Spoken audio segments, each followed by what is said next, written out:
বাংলাদেশে সবার ঘরে ঘরে গোল্ডফিশ আছে, যাদের মূলত অ্যাকুরিয়ামগুলো আছে। এগুলো উন্নত জাতের কাপ, কিছু পিরানা আছে, সামনে আরো বিক্রি গোল্ডফিশ। মানে এখানে গোল্ডফিশের হাহাকার। মানে আমি এই পর্যন্ত যত জায়গায় গেছি না কেন ফিশ অ্যাকুরিয়াম দেখতে, সব জায়গায় গোল্ডফিশ আছে, গোল্ডফিশের কালেকশন সবার কাছেই আছে। এগুলো মূলত উন্নত জাতের সরপুঁটি, যেগুলো খুবই দুর্লভ। এদিকে আর একটা সুন্দর মাছ, এই মাছগুলোর নাম হচ্ছে ব্লাড রেড প্যারট। মানে নামটা অনেক ভয়ঙ্কর যদিও, কিন্তু মাছগুলো দেখতে সত্যি অসাধারণ।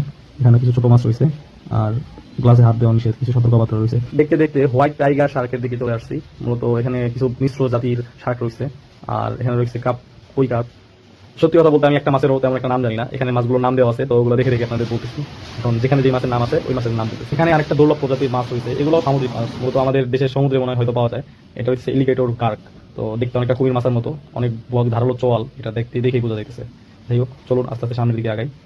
ফিশ অ্যাকুরিয়ামটা এভারেজ ছিল, কিন্তু ম্যাকাও আর প্যারোটের যে ঘরটা ছিল, দর্শনটা ছিল, এটা ছিল মানে অনেক সুন্দর একটা দর্শন, যেটা বলে বোঝানো যাবে না। আপনারা আসলে এখানে 60 টাকার বিনিময়ে এটা অবশ্যই ভ্রমণ করবেন।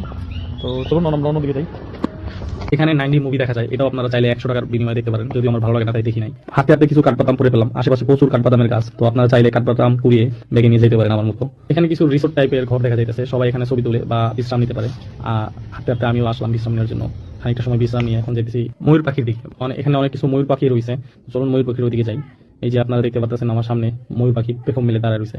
এই সিনটার মজা, মানে এই সিনটার যে একটা ভিউ, এইটা মানে আপনারা নিজের চোখে না দেখলে বিশ্বাস করবেন না যে এই চোখের এই দৃশ্যটা কতটুকু সুন্দর। আমার চোখই সরতেছে না এক কথায়, যতক্ষণ মনতে দাঁড়া রয়েছে ততক্ষণই মানে আরো ভালো লাগতেছে। তো চলুন সামনের দিকে যাই। চলুন সামনের দিকে কিছু বিদেশি পাখি দেখি। এটা হচ্ছে প্যাটাগোনিয়ান মারা। তো এই পাখিগুলো সত্যি অনেক বড়, প্রায় 4 ফুটের পাখি, মানে অনেক ভয়ঙ্কর পাখি। মানে আপনারা দেখলে বুঝতেই পারতেছেন। এই যে দেখতেছেন সামনে চলে আসলো, এই পাখিটা অনেক ভয়ঙ্কর দেখতে, মানে শান্তশিষ্ট ভাবে বসে রয়েছে, কিন্তু ঠোঁটটা যে কি ধারালো আর কি শক্ত, মানে আপনি নিজের চোখে সামনাসামনি না দেখলে বিশ্বাস করবেন না। আমি যতটা সম্ভব ফুটেজ নেওয়ার চেষ্টা করতেছি। তো এই যে পাখিটা, এই পাখিগুলো মূলত মাছ, মাংস ইত্যাদি খেয়ে থাকে। তো এখন যেতেছি অজগরের সাপের দিকে।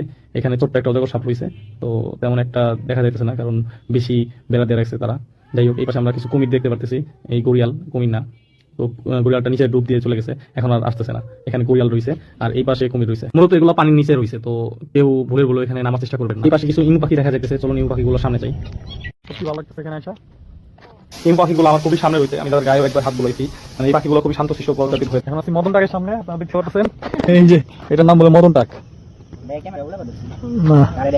এরকম একটা সুন্দর জায়গা মাত্র 250 টাকা কমপ্লিট করতে পারবো, এটা ভেবেই মানে অনেক ভালো লাগতেছে।